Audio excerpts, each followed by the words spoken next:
Dalawang bagay kapag ito ay ginawa ng bawat isang tao na papasok sa kanyang bahay ay magkakaroon ng baraka o blessing sa loob ng kanyang bahay. So dalawa ito mga kapatid. Kapag ito ay ginawa ng isang tao na papasok sa kanyang bahay ay magkakaroon ng baraka ang kanyang bahay. Napakasimpleng gawain lang po ito. Ang una, siya ay magsasabi ng Bismillah. So kapag siya ay papasok sa kanyang bahay, magsasabi siya ng Bismillah at nabanggit sa hadith na ang syaitan ay hindi makapasok sa kanyang bahay. At kanyang sasabihin sa kanyang mga kasamahan ng mga syaitan na wala kayong bahay na mapapasukan ngayon.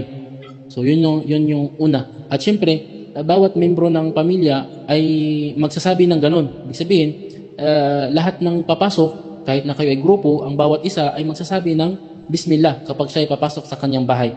At pagkatapos, ang pangalawa ay ang magsalam. At yun ay nabanggit sa hadith na itinuro ng propeta Muhammad SAW na magsalam o magsabi ng Assalamu alaikum sa loob ng bahay o sa pagpasok sa bahay. Kahit na walang tao sa loob ng bahay ay magsasabi ang tao ng ganun. Siyempre, yun pa rin ay sa bawat tao. Ibig sabihin, sa bawat taong papasok ay magsasabi ng Assalamu alaikum.